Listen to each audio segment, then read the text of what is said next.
Hello and welcome to the Blessings in the Streets podcast. I am your host, Joseph B. In studio with me today, I have a young brother who he is a actor, he is a model, he is most importantly, he is a man of God, and he's out here doing some big things, making some big major moves out here in this world, trying to put his stamp on it all. And he is taking some time out of his busy schedule to be with us today. So without any further delay, let me introduce to you, ladies and gentlemen, Mr. Tyrone Betters. Tyrone, thank you for being with me, sir. Appreciate you Thank having you for aboard. having me. Very A- much appreciative. Absolutely, absolutely. So before we get started, I do want to give you an opportunity to share a little bit with the audience about yourself. If you could tell us, a little bit about, where you're from, what you do, and anything you'd like to just kind of share, kind of give them a little taste about who is Tyrone Betters. Absolutely. Ladies and gentlemen, my name is Tyrone Bitters. I am a budding star out of the DFW area. I model, I act, primary actor now. And I just love everything about the industry. I grind, I'm a father, I'm a brother. It's so many different titles that I have, but I definitely am God fearing and being led. I'm absolutely being led, and I'm just making my way within this industry and everything that I put my hands on. So, yeah, that's just a little bit about me. Not too much.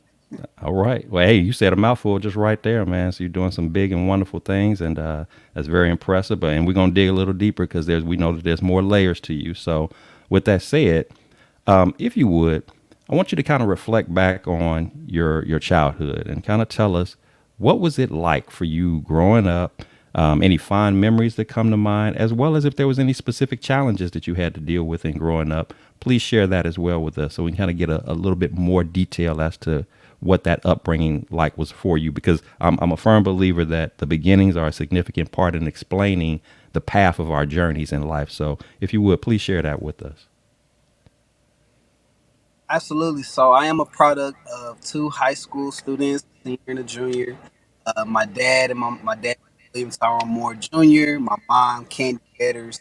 Uh, they had me, of course, so I grew up within Oak Cliff, DeSoto, Duncanville area, pretty much within Texas. And I've had a wonderful childhood, man. Just growing up, just being around love. On my mom's side, I'm surrounded by girls. I have three. Well, at the time when I was growing up, I had two younger sisters. My mom, my aunt, and my grandmother. On my dad's side, it was just my dad and us for a while before he met his college sweetheart, who he ended up marrying, and I also call her my mom. And just around my grandparents a lot. Even on my mom's side, my grandfather wasn't with my grandmother, but he was always around. And then my grandparents on my dad's side, they've been married, I guess, 50 plus years now. And I just grew up around love, love, love, love. My grandparents, both praying women that that just fought for their families. You know what I mean? So I know what it's like to be in a single parent household. I also know what it's like to be in a married parent household. But I don't want to get too far within my youth. But just growing up, I was at daycare. I was around kids. I had a bunch of cousins. So my families were pretty big and we loved on each other. I was outgoing. I might have been shy for a little bit, but I always knew how I could just continuously be myself. I lived in an atmosphere where it was okay to be yourself and just play and be a kid. You know what I mean? And so I never Mm-hmm. had to just grow up fast for anybody. I just lived my life as a kid and as a youth. But it was that dilemma of not having your dad and your mom together and having to live through that. A lot of times it's normal within our community, you know what I mean? But growing up, it was just the norm for me. So I guess I definitely navigated from till about 10. So I lived with my mom from birth all the way to the third grade. And then going to the fourth grade, I moved with my dad. Yeah. So the summer of go third grade, going to the fourth grade, I moved with my dad, and then he raised me from fourth grade all the way up to college, pretty much. And yeah, like it was tough because There was times I wouldn't see my mom all the time. I'm living with my dad now. My dad, he was more strict than my mom, so just living through, just understanding him, showing me how to be a man and putting me through those things that I needed to go through at the time. Even though as a kid I didn't see that I thought he was just mean and didn't love me, but in all actuality he loved the mess out of me. And it takes that discipline and the toughness to make sure that your sons grow up to be something. You know what I mean? Now I ain't gonna say that I've done everything correct that my dad wanted me to, but I always made sure that I still listen to him to this day because anytime that I mess up or things come back now, he was right. He was always right. You know what I mean? But of course, sometimes being your own man or finding your own way, you don't listen, and you get that slap on the wrist, you get that whooping that life gives you, and you feel like, dang, maybe I should have listened. Hindsight always 2020, but I think for the most part, I grew up in love. I grew up in understanding who God was. I've always had a relationship with God outside of my parents bringing them to me. I found him for myself, and I've always held on to him. Even if I strayed away or did some different things, I always knew whose I was. So I think that was the strength of understanding how I made it to this point. Absolutely. And that's very powerful what you said. I mean, there's a few things to unpack there. I love the fact, of course, the closing part of that where you mentioned I didn't just know God because of my parents. I actually in my younger years actually got to know God for myself. And a lot of kids, regardless of generations, don't always get to have that experience because typically when you're the kid growing up before adulthood, you're in church, you're in a relationship with God, you're in God's word, not because you're personally desiring to be there. It's because, my mother and my father made me or my grandparents made me do it, so to hear you say that, I definitely think that was not by mistake, and that it probably had a very great impact on just what you've been able to accomplish so far and what the platform has been laid out for you moving forward. And then I think the other thing that I found interesting is that even though you had that point in time where your parents were apart, usually the dynamic in such a situation results in that child ended up being with the mom. And in this case, you spent a great deal of your childhood being raised by your dad. And while I don't know your dad personally, obviously, I always find it admirable, even in moments where the parents don't work out, when the dad is stepping up and he is raising his child, and in particular raising his son, especially as you already know the stereotypes, the media portrayals of black fathers being absent out of black sons' lives, and so for you to have that and to have and talked about, hey, my dad was strict, yeah, but and while I didn't maybe understand it all then, I took it as, oh, he's just being tough on me, he's just being mean. It made sense as the years would roll on, like, okay, this was necessary to prepare me for life as an adult male and being able to be the man that I needed to be. So those are very powerful points, and I'm always going to celebrate that anytime we got a father stepping up to do that, for particularly for his son. I think that's an awesome thing. So that I appreciate you sharing that part of your story. So yes, Absolutely. absolutely, And absolutely. but really just on like it's just you know in that time that's the 90s. You gotta think my dad was 18 when he had me. So Hmm. I remember being 18 and I remember being 21 and I remember being 25. And nowhere near them times could I have imagined being a father. So understanding my dad had to navigate through that, go to college with that, get his first job, everything was to provide for his son. You know what I Hmm. mean? So it's more dedication to that. And I think I was with my mom for a point in time, and I think it just she did what she could. I don't really blame my mom for any mistakes she made or anything, or beat her up or anything because I can only imagine being 21, 25, and having multiple kids. You know what I'm saying? And trying to figure this thing called life out and still growing, still Hmm. growing. At 21, I wasn't an adult. I mean, yeah, age wise, I was adult, but mentally, still learning. 25, I was still learning, and I'm still learning at 33. But it's just it's just certain things that you're not as established as you want to be at 18, let alone 21, let alone 25, So it's just those things and those life lessons that I learned from my parents' life that allows me to just navigate and move with a sense of purpose and a sense of urgency and understanding that the dynamics could have always been different with one Absolutely. change, with one decision. And you make very great points, and I love the fact too, like you said, I'm not blaming mom, I'm not blaming dad. They were young parents doing their thing, and taking on that heavy responsibility at such a young age. That's a big deal. So any successes that they were Yeah, able to accomplish are, we can't, push that to the side, or brush it off as being, insignificant, because it's very significant for both of them, because they could have easily, like, unfortunately, a lot of young parents unfortunately tend to do, they kind of throw their hands up, maybe they don't go all in, they don't fully commit. But you have parents that, like I said, that they did their parts that they could. And, it's clear just in my just early up knowing, getting to know you, and the things that I've looked up about you, it's clear that their influence mattered. They put that stamp on you. And then, of course, God's always been there along the way, doing putting the big hand on it, and just making sure that you are safe and covered, and guided accordingly down the path that He is ultimately destined for you to be on, and walking in your calling. So that's beautiful, man. I appreciate you sharing that. So as you're problem going that through, yes, absolutely. So as you're walking through this journey of life, as we all do, we're going to, of course, face those good moments of times, but we're also going to have those moments of trials and tribulations. But in particular, with those trials and tribulations, sometimes the trials are a little bit, have a little bit more weight to them. They're a little bit more heavier than the normal stuff that we might, be able to just sort of work our way through.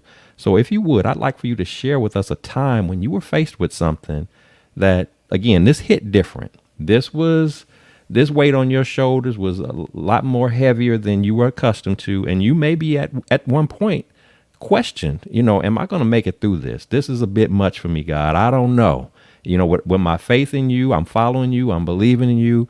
I got all of this, in me that my parents poured into me, but you put me in a situation, you've allowed me to experience something that I'm questioning. Am I going to be able to push through this? What was that situation like for you? If you could walk us through that journey, and tell us how were you able to navigate what you're about to share with us? I kind of want to go back just a tad bit. So I'll never forget. I was in the seventh grade, and it was a school dance that was getting ready to happen, and I was so excited about going. I was like, "Yeah, I'm going! I can't wait!" Da da da.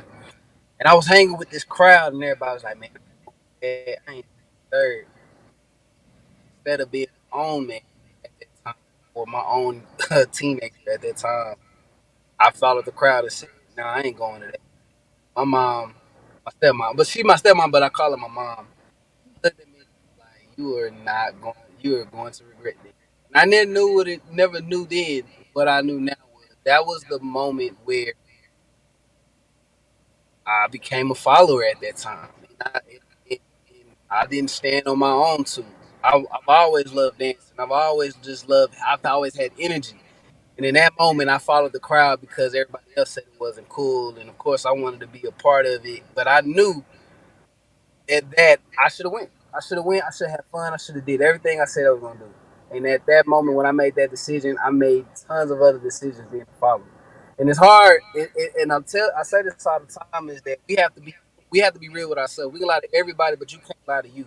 You have to you have to pinpoint and dictate your BS or your bad decisions because you can always put it off on other people, but you always at the end of the day are responsible for the decisions you make because you made the choice and you don't have an outcome of you don't have control over the outcome of those choices, good or bad. And so I started there because it kind of spiraled and I had very low self esteem within my preteens and in teenage years, all the way up to my senior year of high school. I couldn't shake it. I just got nervous, so I couldn't be myself, and it played out in life at that time, And so when I say I'm a model. I started off modeling before acting, and when I found modeling in college, modeling saved my life, and it saved my life in the sense of I could get out of my head when I'm in front of that camera. I could be anybody I wanted to be because I didn't want to be myself. But gradually, I started loving myself more within the craft of modeling. I started finding myself. I started understanding what I like and then standing on what I wanted.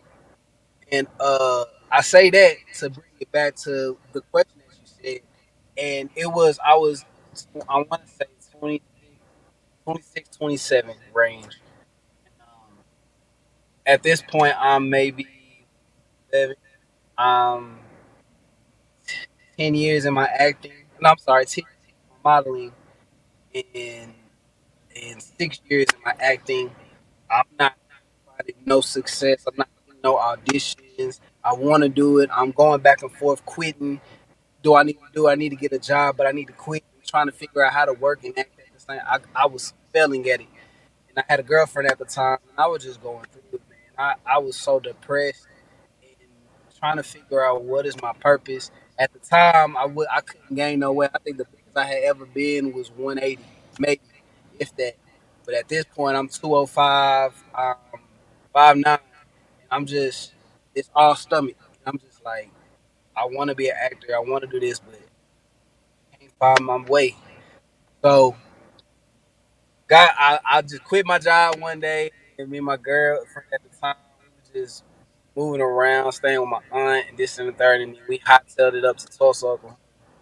And I'm staying, all my family in Texas, and I'm staying with my ex girlfriend's family in Tulsa, Oklahoma, and don't know what to do with myself. And I'm just lost, and it hurts. It hurts because I couldn't figure it out. I wasn't. I didn't feel like an asset. I felt like I just felt low. I really just felt low. You know what I mean? And I had these big dreams, but I can't even see it in front of me. And I'm like, God, what's going on? And so my vision was, I know if I want to do this acting thing, I got to be in shape. I'm looking in the stomach, my stomach all the way out to here, and I lost it. And I was just like, you know what? I'm gonna just start with walking. So one day I just started walking. I'm just walking every day, walking every day. Turns to running, turns to all right. Let me get a gym membership. 2017, I got a gym membership with Planet Fitness. Turned to you know figuring this thing out. I had already been signed to Dallas, so I reached out to an agency that was in the area, and they signed me on the spot. I knew I needed to get a job, so I started working at Skechers. Little by little, it was there. And even in the midst of that, it was like I felt like I was taking my girlfriend at the time, and it was just a whole bunch of mess. But I started finding my way. I started understanding what it is that I wanted to do. We was going to her dad's church, but I ended up going to a church called Transformation Church with a pastor named Mike Tide. They just opened up their second service at the time, and I'm just figuring things out. I'm working. I'm going to church. I'm doing all these different things, and so I know the question was, what was the time you couldn't see it through? But I also want to give you the breakthrough of that because I think, yeah, we have those dark times, we have those different things, but what's the breakthrough? What's the steps to get yourself out of those things, right? Because it's easy to talk about the bad things all the time, but it's even harder to talk about those times and the things that you had to do. You have to take ownership of your mess, and then you have to take ownership of saying, I own it, and now what I'm going to do about it. So what I did about it was I started walking to working out. I got back right spiritually. I'm working well at my job, and they're allowing me to go on these jobs that I'm booking and come back even if I'm a little bit late or work extra hours just to help. I'm figuring out a plan in Tulsa that I ended up taking back to Texas within the span of 5 months. Yeah, I feel bad because me and the girl at the time started breaking up. We had a lease that I helped with, and I just left there. And even in that, causing chaos. Learn from those things, and you try to make amends on some stuff. But sometimes there's a reaction to the action that you take when you move out of order. And I was never supposed to. I don't know how to say it. I was supposed to go to Tulsa to learn those things, but there are going to be some mistakes and casualties as well. So you just try to make amends on that. But I said all of that to say that each and every decision you make from when you're younger will affect you when you're older. And when you're older, even when you're in a growth stage, it'll make other decisions that don't just affect you; it affect other people as well. So understanding what I was going through at 26, 27 to where I'm at now, I needed that time. And it sucks to say that because I was depressed and stuff, but I understand what that depression take or not being able to do what I wanted to do at that time to understand the magnitude of what I'm doing now. Absolutely, absolutely. And first of all, I appreciate your transparency in sharing that. And I love the fact that you had this vision in front of you. I'm just kind of recapping. You had this vision of wanting to do your modeling, wanting to do your acting, and like you said, it's something about a vision. Like, and I just actually heard something recently from a pastor that was speaking to that very subject about. He talked about how the vision is sort of is basically like the end of it, but what's not revealed to you is the journey that you have to go through to achieve the vision. And if you knew what the journey was going to be like, if you knew in advance that, hey, you're going to get rejected for months and months and months and months and months, then the average person is going to be like, well, forget it. If that's what's going to happen, if I'm not going to, have early success, we'd be willing to give up. But you fought through that. You said, you know what? I keep hearing these doors, close in my face. I keep hearing the no's, the rejections. And, in our human condition, it's very easy for us to want to, wave the white flag and throw in the towel and say, you know what, maybe I'm not cut out for this. Maybe this wasn't meant for me. But I love the fact that you refused to quit, even though it probably was difficult. Even though you might have had some of those moments where you were just like, you know what, is it really worth it? You stayed in and you fought the good fight. And that's what's important about going through our challenges of life, is that we have to keep fighting. And then when you have that relationship with God mixed into it, you understand that if God is allowing these things to happen, it's not to torture you, it's not to punish you. There's a purpose in it. You're supposed to go through this. This is your, what I like to call, your spiritual workout that you're going through. This is your spiritual weightlifting plan. And then I love when you came to the realization about, hey, I want to be a model, but I'm getting a little fluffy around the middle. My stomach is sticking out. That's not going to be a good look. And I like the way you said you didn't like overreact to go from one extreme to the next. You said, so I started walking, and then I started running, and then I got a gym membership.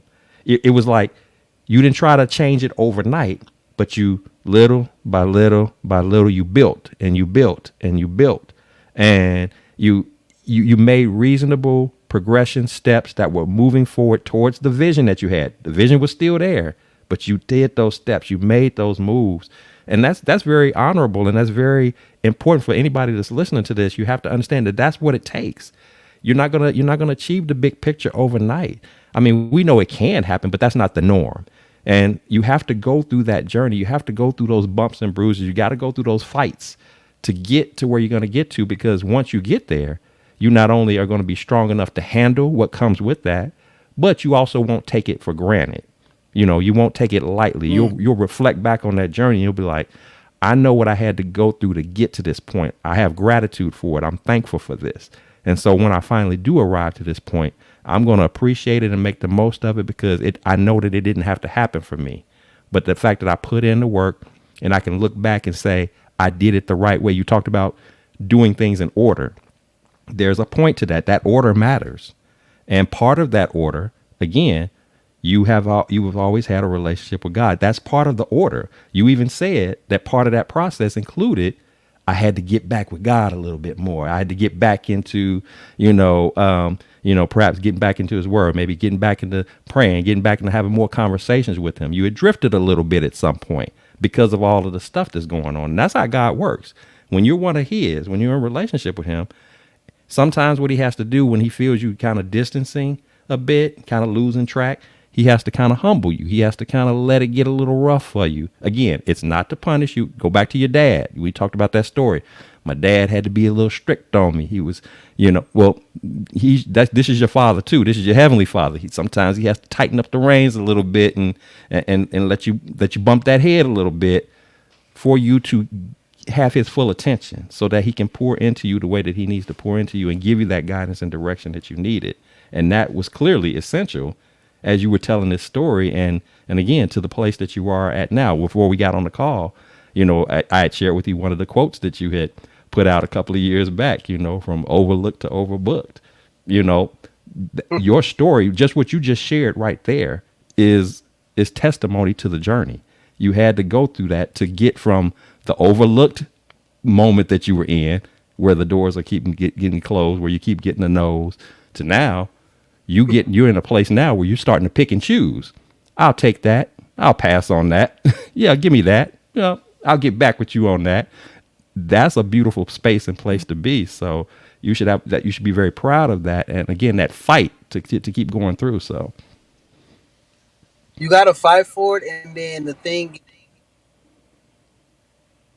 we live in an instant society now where people don't understand the impact of the journey. And so it's so crazy with you saying vision, and a moniker that I live by is vision chasing. I have, and like you said, we know the ultimate, but it takes goals, it takes steps, it takes order, it takes a process to get to the ultimate vision. And you can't achieve a vision overnight. It takes time, it takes process. You have to learn, you have to grow, you have to continuously invent yourself, you have to continuously just listen and move in obedience, right? And so all of those different things fall in line with understanding your vision and chasing your vision. That's why we vision chasers.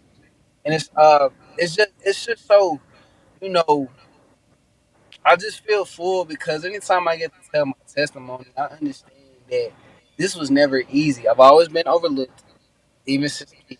I've always never just been the best at anything. I've never, uh, uh, I I just never was taken serious, honestly, until I took myself serious and I understood what I bring to the table. And I stopped seeking validation because I'm already validated. And understanding that I know whose I am. So if I know whose I am, I understand the capabilities that I have. So now I can't waver. Even with my lady now, like I know there's times she's nervous about things, but there's things she's nervous about that I don't get nervous about at all because I understand that the things that's supposed to get taken care of will. Does it happen on the time that we want them? Nope, it don't. But he's came through so much before. I could never doubt that he's gonna come through again mm-hmm. because I'm here as testimony. No, so yeah, yeah, yeah. That was me coming out of that depression state from 26 to 27 and telling me really what happened before I moved. I said, God, if this is what you want me to do, I'm gonna go 10 toes down. Can't be half in, half out. I'm gonna go all the way. I'm gonna make this my number one. I'm gonna work. I'm gonna find a job. I'm gonna find how I can contribute, help, do the things I need to do. But this is my number one. Acting will be my number one. Modeling will be my number one until it's paying me full time. But even then, I have other jobs. I'm a full time actor. This is what I do. So once I Mm-hmm. did that and I said that, 5 years later, I haven't slowed down since. There you go. And that's how you have to do it. And again, when I think about your journey that you've gone through to get to that point, I mean, that's going to play a major role in your acting because see, there's people who act and then there's people who when they take on whatever role that they're playing, where the person who's watching them actually believes the character, like as if you're the real deal, and so you're going to be able to tap in to regardless of whatever roles you have, and I'm sure you probably have already experienced that, where you were able to tap into emotions and experiences that you've had in life and pour it into that character to truly make it a believable character, not just somebody standing on stage reading a script. Anybody can stand on stage and read a script, but everybody can't bring a That, character to life. And I'm certain that just hearing your story, you bring characters to life, and you're going to do more and more of that. That's going to propel you to be on those major places and spaces and platforms to live out your purpose in doing your acting. So I think again, it may not have made sense where all of this was leading to and how it all pieced together, but I'm seeing it just in this conversation that I'm having with you. This is going to catapult you and make you more impactful and more desirable to call upon for various roles and meaningful roles. Because even to that, I'm sure, mm, even as an actor, you don't want to just act on anything. You want to get to the point to where, hey, I'm specific about the role that I play. I'm specific about how I'm portrayed and the messaging that you have me speaking on these stages. All of those things matter, but it comes from what your experiences have been like. What are you drawing from for inspiration? So very powerful stuff, man. I appreciate you sharing that. This is really good stuff. So when you find yourself faced with adversity, whether it's something big or even if it's just something minor, I'm interested in knowing what's sort of your routine that you like to kind of go through. If today is one of those days where adversity is knocking on your door, something you got a call, you got some news, something's come across your lap, and you're like, man, I got to deal with this. What do you usually like to do that helps you process dealing with difficult stuff? I just I handle one thing at a time, man. It, it's so much stuff going on right now, but it's not overwhelming. I try not to let it overwhelm me because it is what it is. It's got to be taken care of, and we got to do what we got to do. So it's no point of panicking or getting a character because at the end of the day, we are built for these things to happen. So I think the biggest thing I do is I just breathe, I relax, talk to my girl, ask her what's going on, just really be centered, get centered, and then handle each incident or whatever incident it is at that time. Just go from there. I think the biggest thing is you have to calm yourself down because life happens. Things are going to happen. Always are happening. You know what I mean? But we have to be equipped not to go overboard how something happens. Because worrying's not going to change it.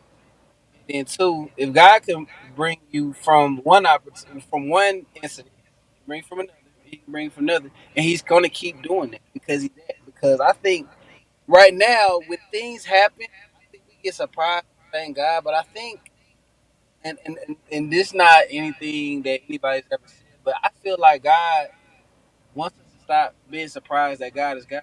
Like this is who Mm, I am. I've been doing this. mm, So why every time a breakthrough comes, we surprised by the breakthrough?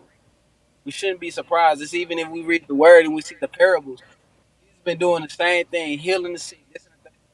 Still question, or it will still question: Is this real? Is this? Is this? It's like how can we be believers and not believe at the same time? It's mm. not. It's just no way. So with the faith that I have and the understanding that I have, and I'm not saying I do everything right. I'm not saying that I'm just the most, you know what I mean, follower or everything. I have my days and I have my imperfections, but what I do understand and what I do know is if he can do it before and he can do it today, he's definitely gonna do it tomorrow. So me worrying about these different things that might happen is only going to affect me mentally. Mm-hmm. It's not gonna waste, you know. So I think the biggest thing that I do is make sure that I'm centered, calm, all my faculties are collected. I just handle each thing as they head on as they come. Absolutely, and I love that approach. I mean, like you said, I can't. The worst thing that I can do is go into panic mode. Now, don't get me wrong. We are all human, so you have a right that if Facts. something upsets you, it's okay to be upset. If you have something that angers you, it's okay to be angry. It's okay to even shed some tears if it saddens you. But what you can't Absolutely. do, like you said, you can't panic. You can't get all worried and worked up because, like you said, worrying doesn't get anything done. And then, and you spoke a word right there when you said, as believers, for those of us who know what that relationship with Christ looks like, and we know that the record is undefeated, we should be of a mindset that we're no longer even surprised anymore. It's like, yeah, I may say wow, but I'm not wow like as if I'm shocked because God is God. That's what he does. So I'm not he didn't really, like you said, the stories are countless that he's told that's been shared in the word that shows over and over and over again what he's doing to make ways out of no way, to get over this obstacle, that Mm. hurdle, this adversity, that challenge. I mean, it's not something new. So that's how you know when your It, relationship is where it needs to be with God, to where you're thankful, you're appreciative, you're grateful, but you're not like, you know what, it that's cool, but it's what I expected anyway because that's just how he rolls. That's just who he is, So it's that's when you know that you're maturing in your Christian walk, when you're at that point as you spoke to where I just expect it. I just expect it. Yeah, and as you said, as believers, we're not perfect. We still go through stuff. We still fumble and stumble from time to time. Just like anybody else, we're still human. we're still working on ourselves. We're still, you know, trying to get better and better each and every day. But nevertheless, keeping that faith, keeping that level head, keeping that focus, taking that moment to breathe and just pause for a moment and just dealing with it one thing at a time and putting it in God's hands and saying, hey, I'm just trusting you to make that thing happen, just like you always have. And that's a beautiful process that you spoke to that you're following. And that's just the way that we have to do it. So if you had a chance to talk to a younger version of you, and I'm speaking about the guy who didn't have the, it could be the guy or a girl who didn't have the self-esteem, didn't believe in themselves. They were getting frustrated because things weren't playing out the way that they wanted them to. Maybe they were struggling between following versus leading. That space that you were in, that time period. If you had an opportunity to talk to again to your younger self or somebody else that might be listening, that's in that age bracket that's dealing with that very thing right now, what would be your words of encouragement to share with them to say, this is how I would suggest that you handle having your, as you spoke of earlier, having your breakthrough from getting out of that slump, if you will, and beginning a new path and a new way of thinking? What would be those nuggets that you would drop on them? Wow. Um, One thing that I tell my younger self is be you always. Be you always. Like bright, vibrant, singing, dancing. Don't hide none of that. Just be you. Don't try to fit into something that wasn't even rocking with you anyway. And you have no communication with them at all whatsoever anymore. Here and there maybe, but you have no effect or any type of insight onto you after high school. So I think you have to um be you, unapologetically. Um, listen to your dad. Listen to your dad. Get that job. Work and grind, and take him up on his offer. uh, Dad said if I could get $5,000, he'll match it, and then we can go Hmm. uh after this acting and modeling. I didn't because I felt like, man, I can't get $5,000. I ain't never made $5,000. I done made $5,000 5,000 different times. So at the time it was just a mental thing. So listen to your father, ask questions, and still don't be afraid to ask questions. Um, Go all in and don't lose focus. When you find that passion in modeling, it's at 18. It runs rampant, and all through college you're chasing and chasing and chasing, and then you start structuring on the thing that you want to do. Go all in on acting early and change your major. Change your major.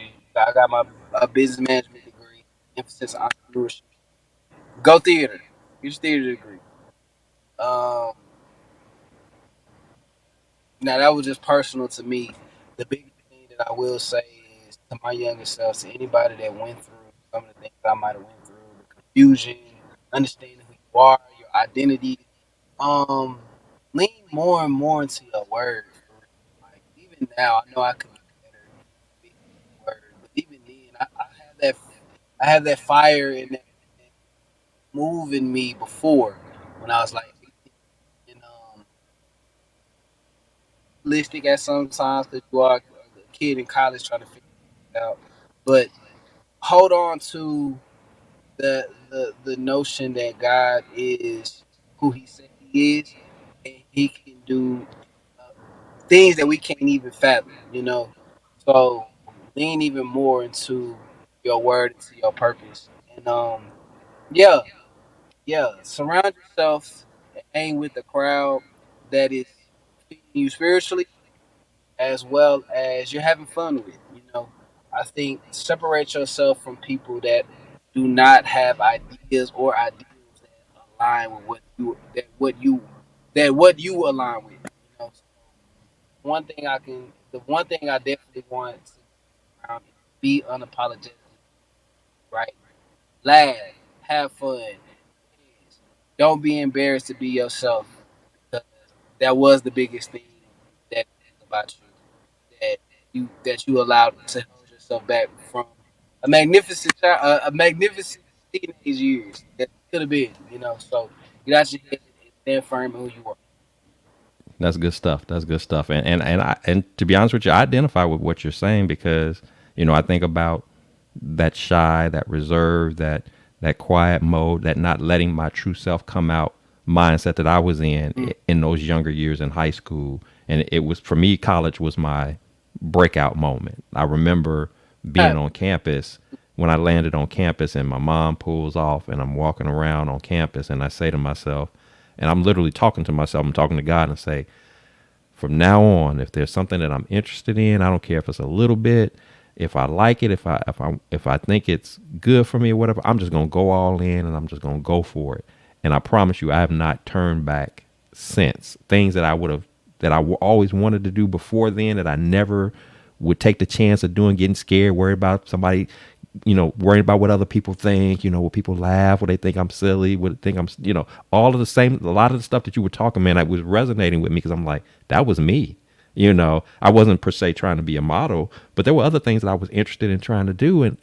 And I was passing it by unnecessarily because I wasn't believing in me. I wasn't, as you said, being unapologetically who I am.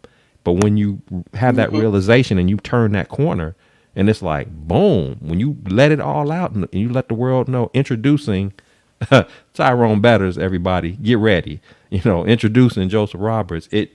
It's mind blowing. And you're just like, and then you almost want to kick yourself a few times, like, what was I waiting for?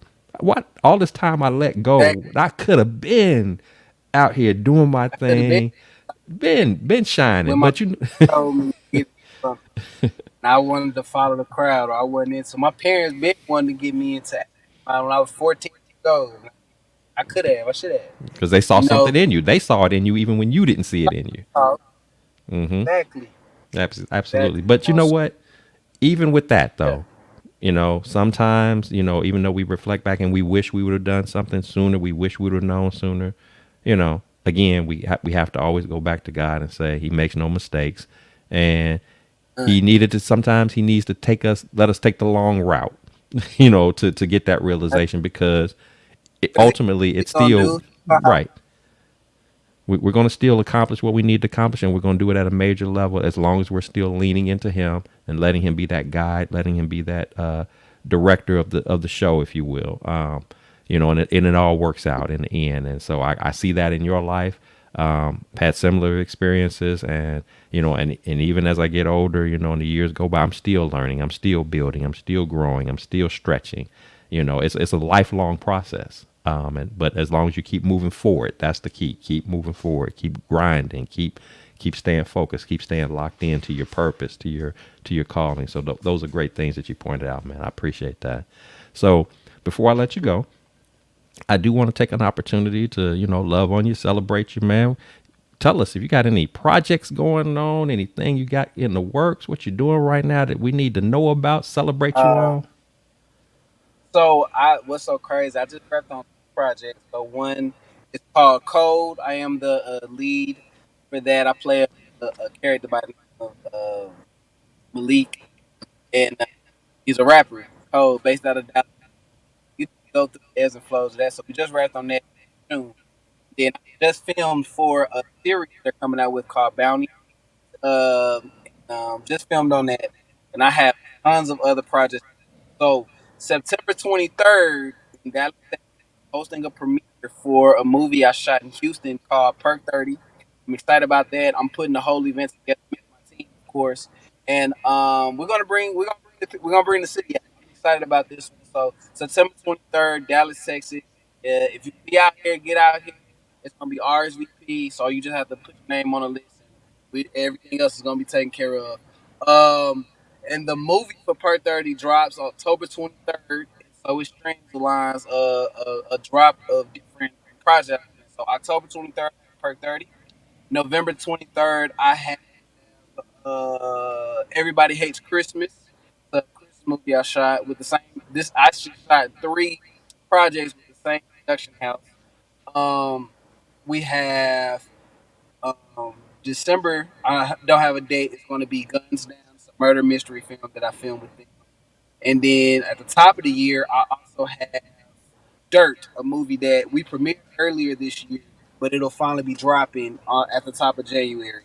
I have a series that I filmed on called Secrets and Yards. I don't know when that's coming out, but we should be greenlit for to finish up the rest of the season. We already did the pilot season. We got I think 6 more episodes to film. Um, Let me make sure. And then it's another movie that I shot years ago during the COVID, when everything happened with COVID, called Unbreakable Boy. And I'm just waiting on the dates for those. But yeah, those are the ones I have coming up. And of course, I'm still traveling. I'm still networking, and I just got signed on for 2 more projects that we're gonna be filming. So one's called